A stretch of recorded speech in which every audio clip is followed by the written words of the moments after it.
Et c'est parti. Donc, qu'est-ce que c'est que cet institut? Qu'est-ce que c'est que la noétique, Sylvie? Juste avant de commencer, moi je voudrais dire que je bois du petit lait ce matin, parce que vraiment, je trouve que les interventions sont vraiment magnifiques. Pardon. C'est peut-être moi qui parle. Ah ouais, ça va mieux quand même, ouais, effectivement. Et j'ai beaucoup apprécié les deux témoignages qu'on vient d'entendre, qui sont vraiment magnifiques et très différents tous les deux. Voilà, donc la noétique, le mot noétique, c'est un terme qui n'est pas tellement usité en français, qui est plutôt utilisé dans le monde anglophone.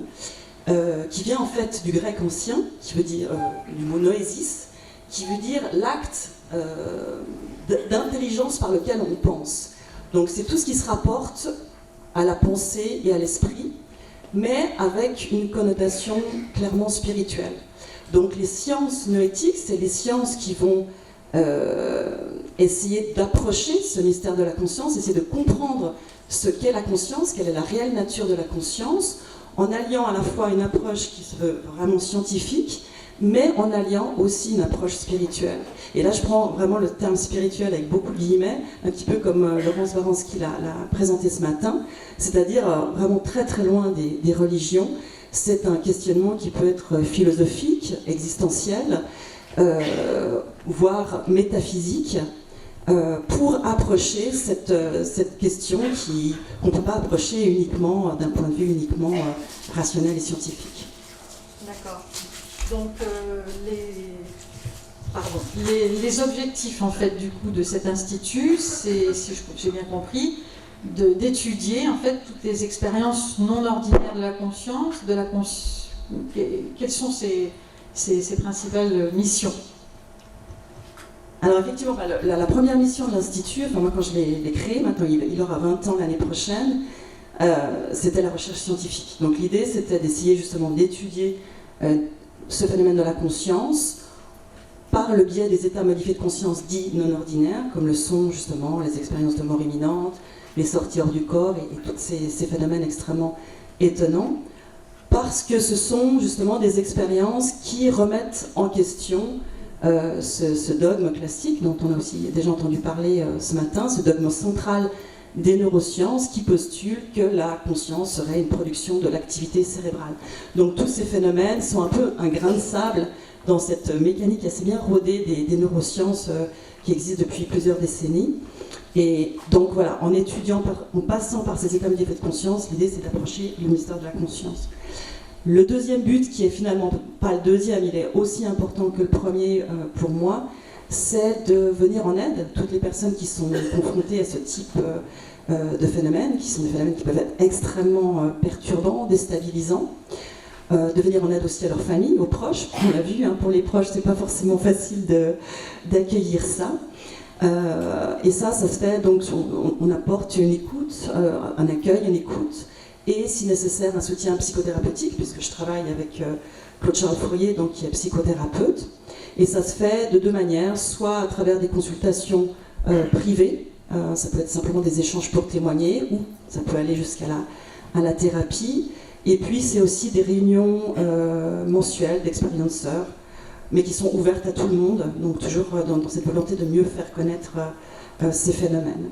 Et puis le troisième but, qui est quand même pas des moindres, c'est d'essayer de diffuser une information objective et de qualité sur ces phénomènes qui sont encore très mal connus. Alors bien sûr auprès du grand public, toujours dans cette idée de délier la parole, de favoriser vraiment des échanges autour de ces questions, mais avec un accent particulier auprès des milieux médicaux, qui sont très souvent en première ligne par rapport à ce genre de choses et qui malheureusement ne reçoivent pas d'informations pendant leur cursus universitaire ou autre. En tout cas, les professionnels de la santé sont très mal informés. Donc on fait beaucoup d'informations dans ce cadre-là, de conférences, etc. Voilà. D'accord. Moi j'ai une question un peu plus personnelle, Sylvie. Pourquoi, comment tu en es venue à t'intéresser à, on va dire, cette chose-là? Bon, c'est une grande question, je vais essayer de la synthétiser au maximum, mais disons que moi, si je remonte très loin, c'est vrai que très jeune, j'avais des questionnements plutôt existentiels. Justement, j'essayais de comprendre un petit peu le monde dans lequel je vivais, la nature justement de cette réalité. Je sentais des choses quand je regardais le monde autour de moi, j'avais l'impression que la réalité n'était pas... qu'il y avait quelque chose derrière la réalité. Je me pose aussi beaucoup de questions par rapport à la vie, la mort, etc. Et donc dès l'adolescence, je me suis tournée vers la science en espérant pouvoir trouver des réponses à ces grandes questions. Je me suis intéressée à différentes sciences et puis finalement je me suis fixée sur la biologie moléculaire, qui était quand même la science de la vie. J'ai fait mon doctorat, mais j'avais l'impression de passer à côté, en fait. Je me rendais bien compte que la science, elle tournait autour de ces grandes questions, sans jamais vraiment les approcher, simplement parce qu'elle n'avait pas les moyens d'y répondre. Et moi, ça créait vraiment un manque. J'avais l'impression de passer à côté de l'essentiel, mais je ne savais pas exactement ce qu'était l'essentiel. Jusqu'au jour où une amie m'a parlé d'un livre qu'elle était en train de lire, qui la bouleversait, qui était La Source Noire, je crois qu'on en a parlé déjà ce matin, de Patrice Van Herstel. Je crois qu'il est vraiment à l'origine de beaucoup de changements de vie, en tout cas. Et donc c'est un journaliste qui a fait une enquête sur les expériences de mort imminente. Et moi, ça a été vraiment une révolution dans ma vie, parce que, bon, déjà, c'était extrêmement fascinant. Ça a réveillé quelque chose, j'avais l'impression que ça entrait en résonance avec quelque chose de très profond que je connaissais. Et puis, c'était pour moi le moyen de concilier, j'ai vu tout de suite que c'était le moyen de concilier ce questionnement existentiel et cette démarche scientifique que j'avais depuis toujours. Donc je suis entrée dans ce domaine par les NDE, et puis très vite, j'ai vu que c'était un peu la pointe de l'iceberg. Les NDE alors, Near Death Experiences, donc pour expérience de mort imminente en français. Et puis je me suis dit, voilà, c'est un peu l'arbre qui cache la forêt, et que derrière tout ça, il y avait plein d'autres phénomènes qui étaient tout aussi intéressants, qui ne touchaient pas forcément la mort, mais qui étaient en lien avec ce phénomène de la conscience. Et moi, finalement, c'est ça qui m'intéressait au-delà de tout, c'était comprendre la conscience. Et alors, comment tu arrives à manager les deux, cerveau gauche, cerveau droit? Non, c'est un peu bête de dire ça. Comment est-ce qu'on peut, avec une approche scientifique, essayer de serrer ces phénomènes? C'est pas évident, hein. Ça a créé pas mal de conflits quand même, parce que moi je sortais de 10 années on va dire, de conditionnement universitaire, hein, parce que c'est quand même ça, à l'université, on vous formate, on vous inculque des choses comme si c'était des grandes vérités, mais voilà, moi en biologie, j'ai appris qu'effectivement, au-delà de la matière, il n'y avait rien, qu'une fois que le cerveau s'arrêtait, tout s'arrêtait, et donc on ne ressort pas indemne de toutes ces années. Et même si ces expériences me fascinaient, c'est vrai que je suis partie avec l'idée que très vite, j'allais trouver une explication rationnelle. Puis en étudiant bien ce sujet, voilà, j'allais pouvoir les expliquer assez facilement, j'étais assez sûre de moi. Et puis j'atteignais assez vite mes limites quand je rencontrais des expérienceurs, donc assez vite j'ai voulu en rencontrer. Quand les témoignages allaient trop loin, je ne pouvais pas. C'était là, tout d'un coup, il y avait toutes mes résistances c'était un lever de bouclier, et il y a quelque chose qui se bloquait. Et puis petit à petit, avec le temps, c'est vraiment un travail qui s'est fait sur des années. Déjà, je me suis rendu compte que toutes mes explications rationnelles, elles ne tenaient pas la route, que j'avais beau essayer de retourner le problème dans tous les sens, d'essayer de... Il y avait toujours des aspects de ces expériences qui n'étaient pas explicables par les théories actuelles. Donc ça, c'est le premier point.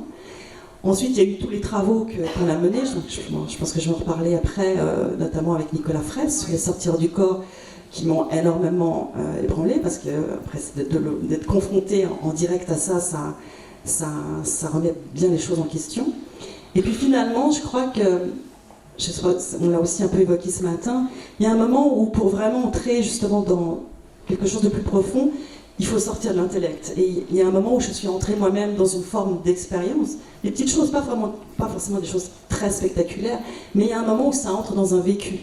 Et à partir de là, on peut plus douter, en fait. Ça devient quelque chose qui est de l'ordre d'une évidence. C'est quelque chose qui est là. Mais ça s'est fait, je dirais, sur 10 ans, 10-12 ans, en fait. Voilà. Alors justement, dans le livre, en fait, que tu as coécrit, tu passes sur le grill le cas de Nicolas Fraisse. Comment tu l'as choisi, en fait, ce cobaye? En fait, je ne sais pas qui a choisi qui, en fait. C'est peut-être lui qui nous a choisis. Nicolas, on l'a rencontré en 2006. C'était aux premières rencontres internationales sur l'expérience de mort imminente, qui était organisée par Sonia Barcala à Martigues. Et j'ai fait un appel à candidats pour ce projet au BE. Et là, parmi une cinquantaine de candidats qui se sont présentés, effectivement, le seul qu'on a retenu et avec qui on a vraiment pu travailler, c'est Nicolas. Et pour un certain nombre de raisons, donc à l'époque, il était tout jeune, hein, il avait 24 ans, maintenant il en a 36. Il y avait vraiment différentes raisons. La première, c'est que Nicolas est quelqu'un d'extrêmement équilibré. À l'époque, on l'a senti tout de suite, c'est quelqu'un qui était vraiment sain sur le plan psychologique, relativement stable, même si par la suite, avec notre travail, ça a déclenché beaucoup d'expériences qui, par moments, l'ont beaucoup déstabilisé. Il avait ce fond quand même relativement stable. Donc ça, c'est important parce que ce n'est pas toujours le cas. Ensuite, il avait un discours très limite cartésien et rationnel. C'est aussi quelqu'un qui ne partait pas dans des interprétations ou dans des explications ésotériques. Il était très factuel. Il expliquait sans interpréter ce qui lui arrivait. Il était comptable, je crois. Alors, il était comptable. D'ailleurs, comme il l'a dit, ça l'a beaucoup aidé à garder les pieds sur terre. C'est vraiment ça. C'est quelqu'un qui, malgré le fait qu'il partait très très loin, avait vraiment les pieds sur terre. Et il avait presque une approche scientifique, c'est-à-dire que depuis tout petit, donc il vit ça depuis l'enfance, lui-même avait eu besoin de faire des vérifications. Donc il voulait s'assurer qu'il n'était pas en train de rêver, qu'il n'était pas en train d'halluciner. Donc il avait ces petits protocoles à lui pour vérifier son vécu. Donc il avait déjà ça en lui, cette approche scientifique. Et puis le dernier point, c'est qu'il avait l'envie de participer à un protocole de recherche pour essayer de mieux comprendre ce qu'il vivait. Et donc il s'est mis en disposition, parce que c'est quand même, ça demande un gros investissement de participer à un projet comme celui-ci. Et puis il y a d'autres candidats qui n'étaient pas prêts à le faire ou qui ne comprenaient pas forcément la nécessité de passer par le côté scientifique. Donc lui réunissait un peu tous ces facteurs. D'accord. Mais qu'est-ce qu'il faisait alors, Nicolas? Qu'est-ce qui lui arrive en fait? Alors Nicolas, ben voilà, il a une faculté déconcertante à quitter son corps. C'est presque... Sans arrêt cardiaque. Sans arrêt cardiaque. Non, une des conditions, il y a plusieurs conditions qui peuvent favoriser ça, mais c'est l'ennui. Donc voilà, déjà tout petit à l'école, dès qu'il s'ennuyait, que les cours l'ennuyaient, hop, il s'en allait, et puis il allait dans le préau, s'amuser un petit peu, ou il allait chez ses parents, etc., etc. Et donc ça a souvent donné des épisodes cocasses, parce que quand on lui parle, on est avec lui, hein, et on parle de choses et d'autres, s'il s'ennuie, il s'en va. Donc vous vous trouvez en face d'une enveloppe vide, ça se voit très très bien, on le voit tout de suite quand il est en sortie de corps. Enfin nous en tout cas on a l'habitude, et puis voilà, vous avez compris que vos propos ne l'intéressaient pas beaucoup.